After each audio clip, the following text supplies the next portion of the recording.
ಮಕ್ಕಳ ಉಜ್ವಲ ಭವಿಷ್ಯದ ಚಿಂತೆಯಲ್ಲಿದ್ದೀರಾ? ಯಾವ ಶಾಲೆಗೆ ಸೇರಿಸಬೇಕೆಂಬ ದ್ವಂದ್ವವೇ? ಚಿಂತೆ ಬಿಡಿ, ನಮ್ಮ ಶಾಲೆಗೆ ಸೇರಿಸಿ. ವಿದ್ಯಾನಾಯಿಕ್.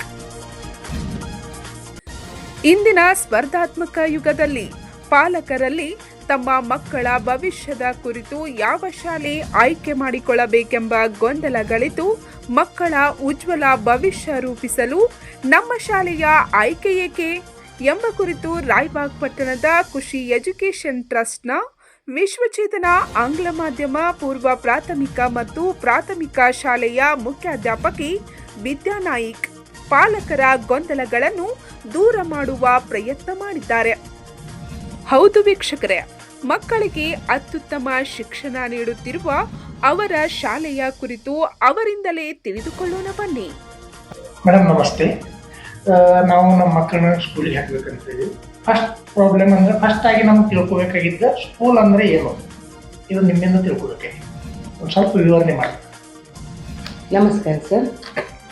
ಸ್ಕೂಲ್ ಅನ್ನೋದು, ಸ್ಕೂಲ್ ಮತ್ತು ಕುಟುಂಬ ಅನ್ನೋದು ಸಮಾಜದ ಎರಡು ಪ್ರಮುಖ ಘಟ್ಟಗಳು. ಅಂದರೆ ಒಂದು ಶಾಲೆ, ಪೇರೆಂಟ್ಸ್ ಶಾಲೆಗೆ ಹಾಕುವಾಗ ಏನು ಅನ್ಕೊಳ್ತಾರೆ ಅಂತಂದರೆ ನಮ್ಮ ಮಗುವಿನ ಸಂಪೂರ್ಣ ಬೆಳವಣಿಗೆಯನ್ನು, ನಮ್ಮ ಮಗುವಿನ ಎಲ್ಲವನ್ನ ಶಾಲೆನೇ ನೋಡ್ತದೆ ಅಂತ. ನಾ ಏನು ಹೇಳಲಿಕ್ಕೆ ಇಷ್ಟಪಡ್ತೇನೆ ಅಂತಂದರೆ, ಒಂದು ಮಗುವಿನ ಸಂಪೂರ್ಣ ಗ್ರೋತ್ ಒಳಗೆ, ಡೆವಲಪ್ಮೆಂಟ್ ಒಳಗೆ ಶಾಲೆ ಮತ್ತು ಕುಟುಂಬ ಎರಡೂ ಒಂದು ವಾಹನದ ಚಕ್ರಗಳಂತೆ ಕಾರ್ಯನಿರ್ವಹಿಸ್ತದೆ.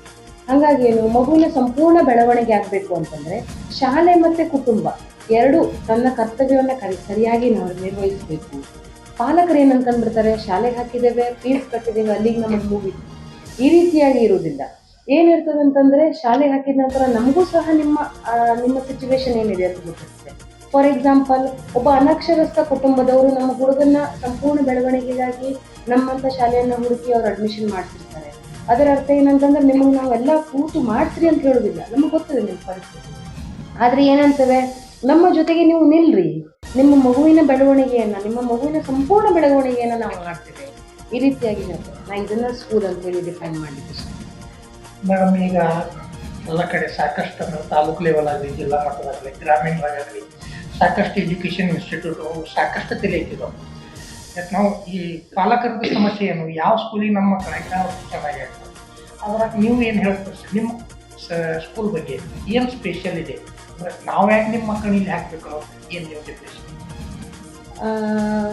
ಸರ್, ಶಾಲೆ ಅಂತಂದರೆ ಪೇರೆಂಟ್ಸ್ ಶಾಲೆಗೆ ಹಾಕುವಾಗ ಆಲ್ಮೋಸ್ಟ್ ಪೇರೆಂಟ್ಸ್ ಏನು ಅನ್ಕೊಳ್ತಾರೆ, ನಮ್ಮ ಹುಡುಗ ಒಬ್ಬ ಉತ್ತಮ ನೌಕರಿಯನ್ನು ಹಿಡಿಬೇಕು, ಒಂದು ನೌಕರಿ ಹಿಡಿಬೇಕು, ಅವನು ಸೆಟಲ್ಡ್ ಆಗಬೇಕು ಅಂದ್ಕೊಳ್ತಾರೆ.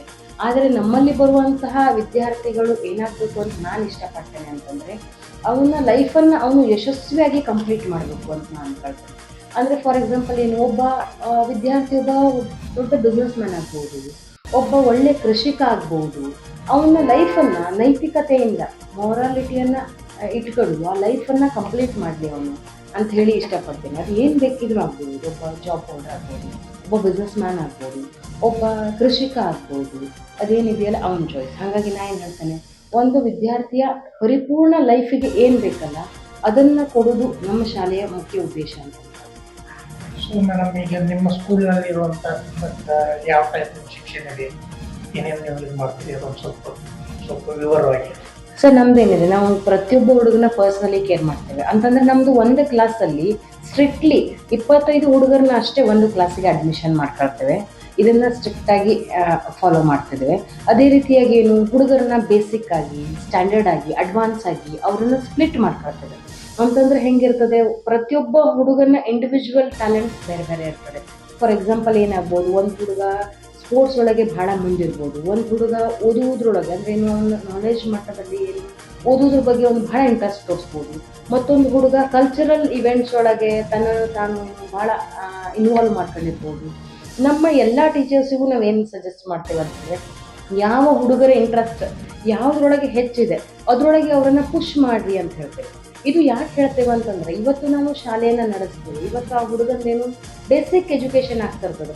ಆದರೆ ಈ ಹುಡುಗಂದು ನಾವು ಫೈನಲ್ ಎಲ್ಲಿ ನೋಡ್ತೀವಿ ಅಂದರೆ 20 ವರ್ಷದ ನಂತರದಲ್ಲಿ ನೋಡ್ತೀವಿ ಆ ಹುಡುಗ ಏನಾಗ್ತಾನೆ ಅಂತ ನೋಡ್ತೀವಿ.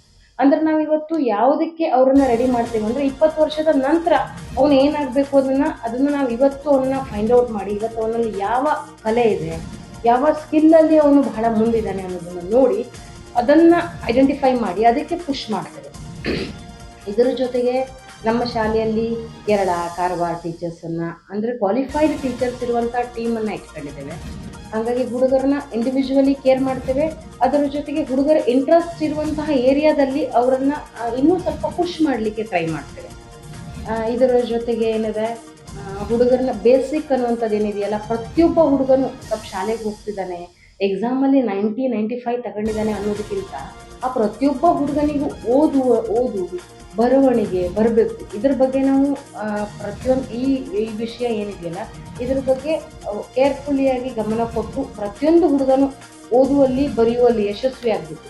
ಇದ್ರ ಬಗ್ಗೆ ಕಾಳಜಿ ವಹಿಸ್ತೇವೆ ಸರ್. ಹಾಗಾದರೆ ಮೇಡಮ್, ನಮ್ಮ ಮಕ್ಕಳಿಗೆ ನಾವು ಇಲ್ಲಿ ಅಡ್ಮಿಷನ್ ಮಾಡಲಿಕ್ಕೆ ಅಡ್ಡಿ ಇಲ್ಲ ಅನಿಸುತ್ತೆ. ಈ ಬಗ್ಗೆ ನಮ್ಮ ಮಕ್ಕಳನ್ನ ನಿಮಗೆ ಇಲ್ಲಿ ಅಡ್ಮಿಷನ್ ಮಾಡಿದ್ರೆ ನೀವು ಯಾವ ರೀತಿ ಡೆವಲಪ್ ಮಾಡ್ತೀರೋ ಸ್ವಲ್ಪ ಹೇಳಬೇಕು ಸರ್. ಖಂಡಿತವಾಗ್ಲೂ ಅಡ್ಮಿಷನ್ ಮಾಡ್ತೀವಿ. ಏನಂತಂದರೆ ನಿಮ್ಮ ಹುಡುಗನ್ನ ಸಂಪೂರ್ಣವಾಗಿ ಡೆವಲಪ್ಮೆಂಟ್ ಮಾಡುವಲ್ಲಿ ನಮ್ಮನ್ನು ನಾವು ತೊಡಗಿಸ್ಕೊಳ್ತೇವೆ. ಅಂದರೆ ಸಮಾಜದ ಒಬ್ಬ ಉತ್ತಮ ನಾಗರಿಕ ಆಗಲಿಕ್ಕೆ ನಿಮ್ಮ ಹುಡುಗನಿಗೆ ಏನೇನು ಬೇಕಲ್ಲ ಅದೆಲ್ಲವನ್ನು ಅವನಿಗೆ ಕೊಟ್ಟು ಬೆಳೆಸಿ ಒಂದು ಉತ್ತಮ ನಾಗರಿಕನಾಗಿ ಮಾಡಿಸಿ. ಇದಿಷ್ಟು ಈಗ ನಾನು ಮಾತಾಡ್ತಾ ಇರೋದು ನಾನಂತೂ ಕನ್ವಿನ್ಸ್ ಆಗಿದ್ದೀನಿ ನಮ್ಮ ಮಕ್ಕಳಿಗೆ ಅಡ್ಮಿಷನ್ ಮಾಡಿ. ನೀವು ನಿಮ್ಮ ಮಕ್ಕಳಿಗೆ ಇಲ್ಲಿ ಅಡ್ಮಿಷನ್ ಮಾಡಿಸ್ಬೋದು. ನಮಸ್ಕಾರ. ಪಂಚ್ ನ್ಯೂಸ್ಗಾಗಿ ರಾಯಬಾಗ್ದಿಂದ ಬಸವರಾಜ್ ತಾರ್ದಾಳೆ.